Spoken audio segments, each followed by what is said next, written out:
Hey, what's going on YouTube? This is Broman Clash, and tonight I want to talk about a topic that, something that's been, on my mind, especially in terms of human interaction. And yes, my allergies did go away for a bit, so now back in action. But other than that, I just want to talk about, a topic that I'm actually interested in. But it's a topic that also deals with the human psyche, like I mentioned before, especially nowadays. But in its fascination, we seem to forget how much of a marvel it is and how much it started from simple origins, and now it's sucked into our everyday lives. And that is no, not TV, even though it's a part of it. It's technology. Yes, and no, I'm not going to try to say that technology is evil. Technology, is always bad, because in some essence, you need technological advancement in order to show progression in human evolution. But what happens if people are so engrossed in the technology, like they're just doing this?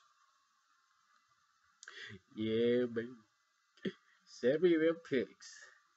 And yet they don't see a pregnant woman, right there, asking, he say, "Excuse me, sir, I'm visibly, in a condition.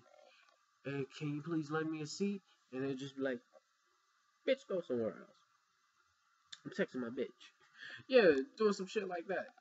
Cell phones are a well-known example, but don't worry, man. Some people know how to control it, like me, and a few others. Like they're not sucked into technology to the point like they're just like they're outside of reality. But let me talk about a little bit of why technology exists. See, look, in the origin of man and how the way we developed, we were a nation of, not a nation, but just tribes of hunter gatherers, and then eventually we decided to settle down. But in a way of building our mark on society, we had to build technology in a way to establish ourselves as people of different nations and of different origin. Such as the Sumerians with the with the no, the Egyptians had the papyrus, and they written it down, and they had the tablets.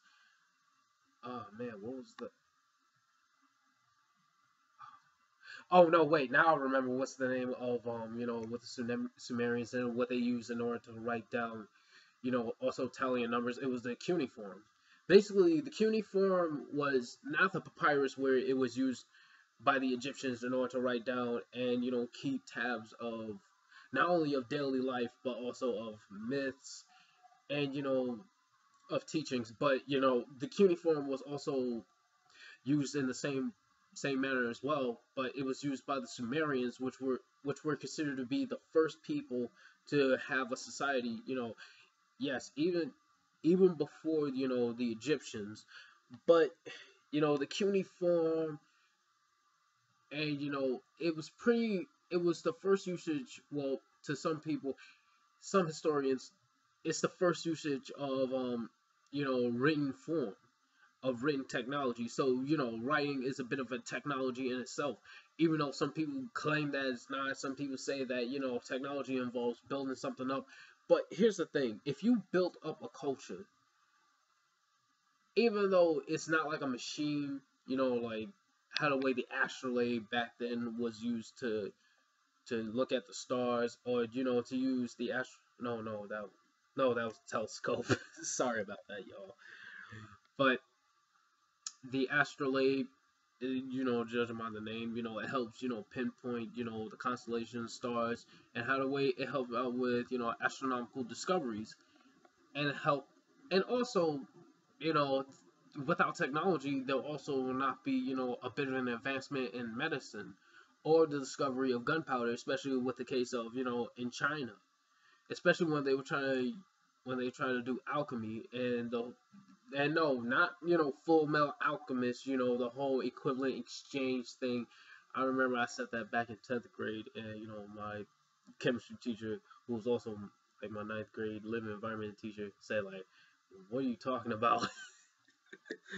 But other than that, man, it was trying to turn lead or any other element into gold, and you see that in Full Metal Alchemist actually, which is kind of funny and not back. but turning like from one element into another element. But in that process, they made gunpowder. They discovered gunpowder, so they managed to use it. But then the Western civilizations, aka Europe, and any other Eurocentric society came over and weaponized it. So that's also another form of technology as well. See, the technology can be both a blessing and a curse, just like religion can be both a blessing and a curse. See, look, technology, just like religion, is a double-edged sword. On one hand, it can benefit humanity to the point that it can make jobs easier, it can help societies build better, and it can help societies have a form of relationship not only with nature but also with themselves. But on the bad side of it, what happens is the fact that people become lazy. Like I mentioned before, people get too engrossed in their cell phones. And no, they did not have cell phones back then, in case some of y'all were wondering, or if y'all failed school.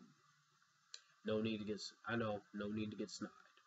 But they get so engrossed that they forget about human interaction, or they forget about human, communication.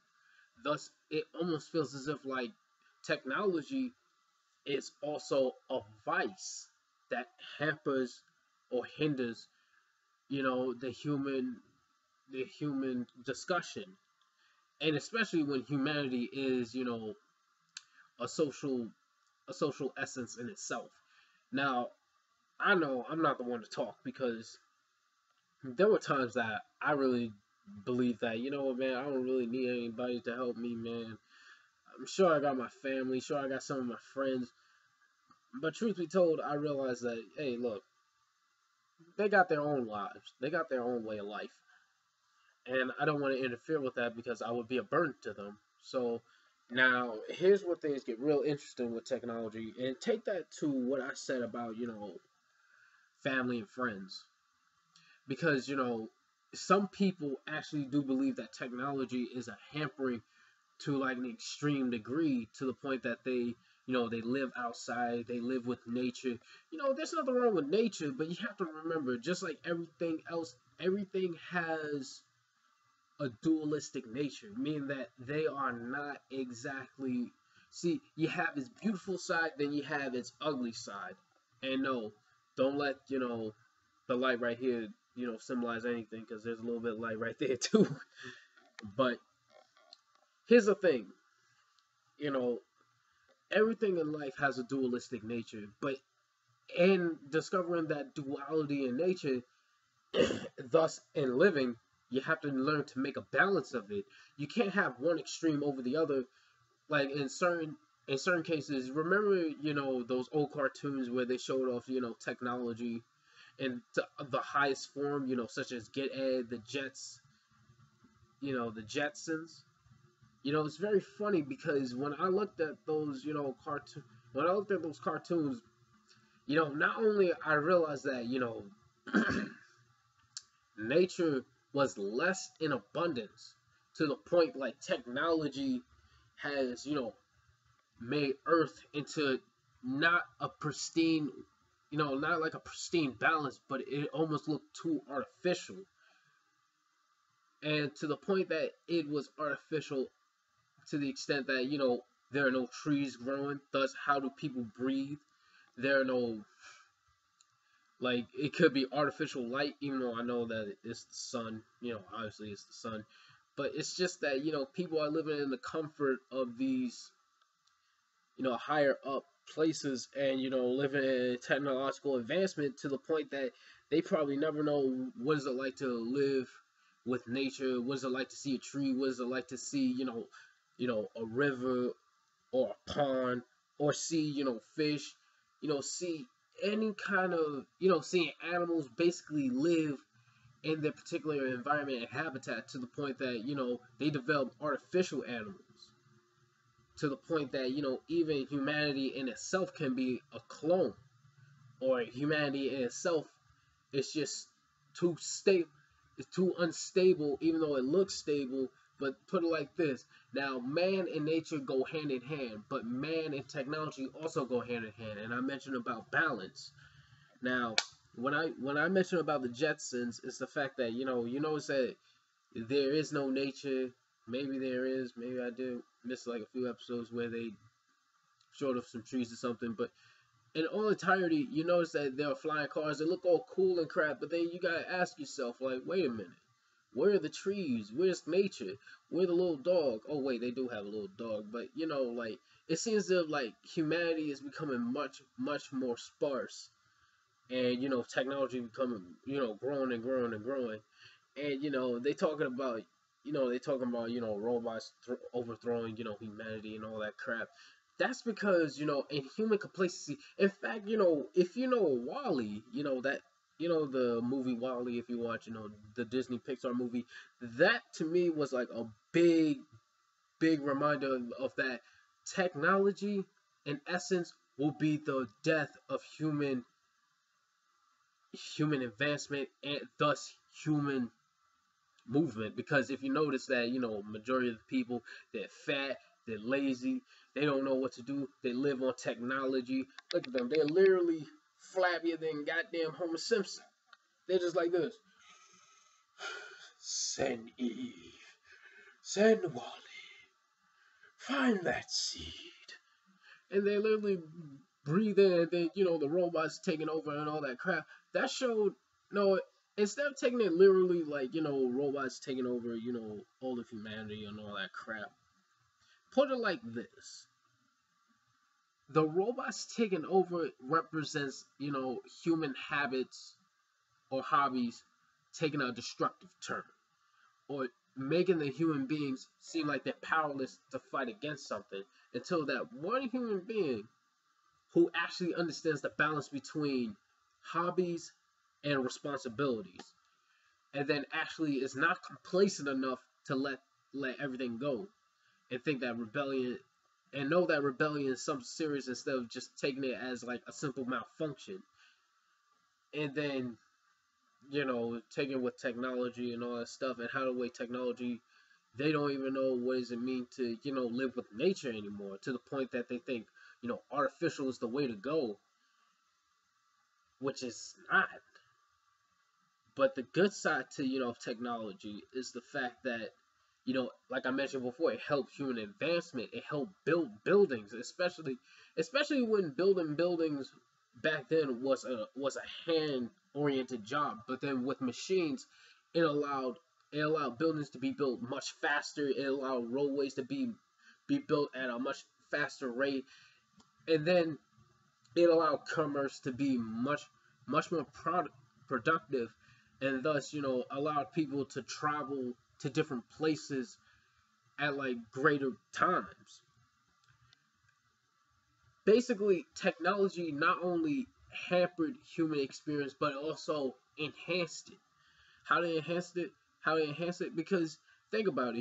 The usage of YouTube, the usage of the computer, the usage of Skype, the usage of your cell phone. Even though I crack jokes about it, talking about send me them new pics, all that other crap, man. But think about it. Without this, would you ever had your first kiss? Have you ever had without this? Do you think you ever had your first text? Ever wondered like, damn, so this is what it's like to text? Texting your mom, your dad, hey, maybe even your loved one. May not be family, may not be a friend, but someone very, near and dear to your heart. And then, think about the first times you had this. Think about the first time, even though, I crack on TV and all that crap, but really, think about, the time that, you had that, entertaining you for a bit. Think about all the times, cartoons and all that crap, made you think. Sure, I look at TV because I look at how it's being used in an excessive way. But yet, think about all the times, family members spend together, having TV nights, watching a movie, watching a game, watching, a cartoon show, watching anime, watching, all these other stuff. Watching the Cooking Network in case you're some hungry motherfuckers. But all that other stuff, man. Think about it. But like I mentioned before, technology is a double-edged sword because it can be both good and bad. The reason why I say it could be good because think about your first experience with technology, because it allowed you to communicate. It helps you enhance your communications with other people. It helped enhance your communications, with other beings. It helped you enhance your communications. It helped enhance your life to some degree. But then there are the harmful side effects of technology, especially when you look at nowadays and how the way people think that technology is the way to go. Sure, I may, be interested in the latest gadget, but if it's expensive, I'm just gonna say, not really, not so much, unless it's really worth it. But looking at technology and how the way people get so sucked into it, and how the way their minds are not even into human interaction or nature in general, like how the way technology can actually harm the environment. And some of you may say, how can technology harm the environment? I mean, really think about it. The atomic bomb, that's technology because it's also an invention. And how the way that dropped people drop bombs. That notable example in World War II. They dropped bombs in Hiroshima and Nagasaki.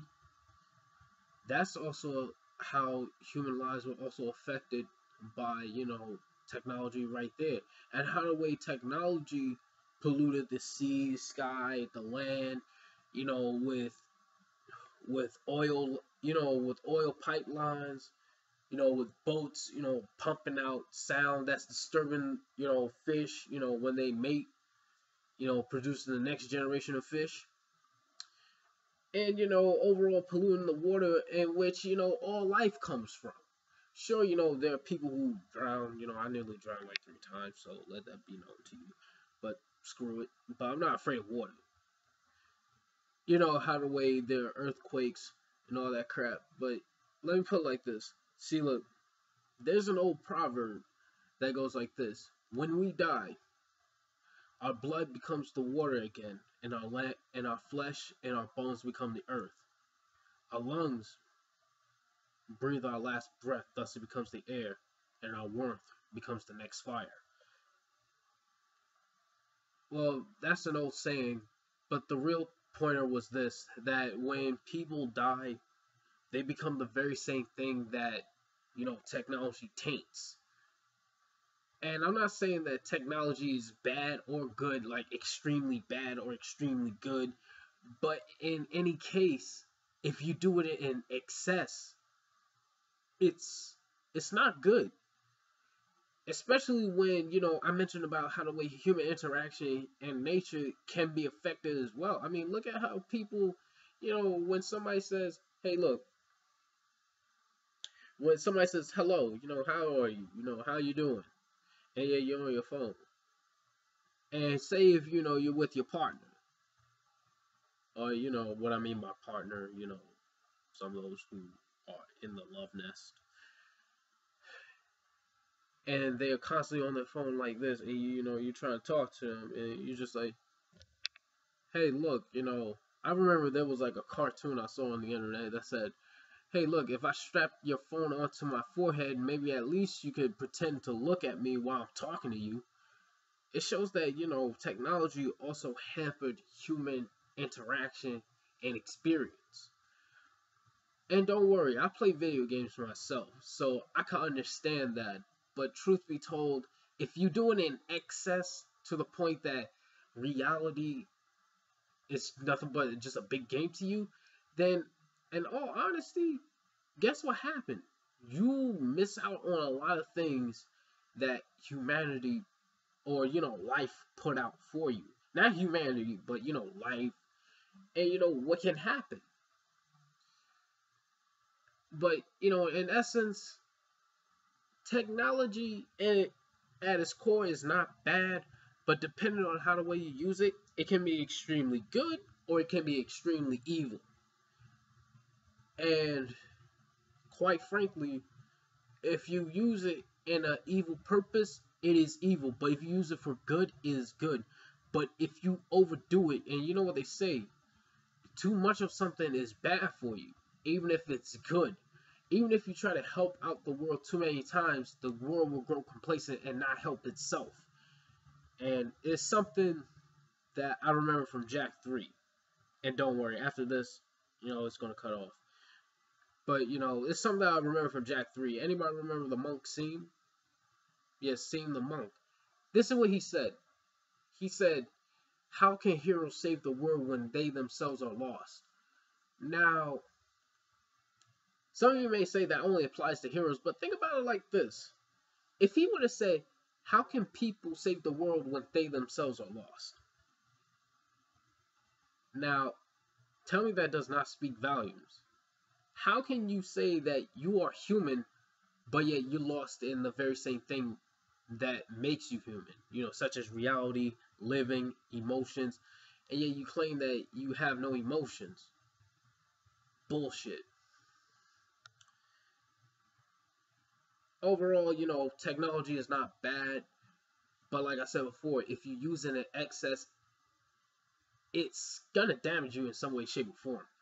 And with that, YouTube, this is Broman Class saying I won, have one. Hope y'all have a great night tonight or morning, depending on which part of the world you're in.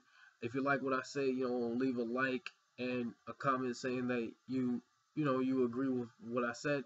But if you disagree, then you could dislike and say that, hey, I disagree. But anyways, enjoy yourselves, and like I said, hope y'all be good. Love y'all. Later.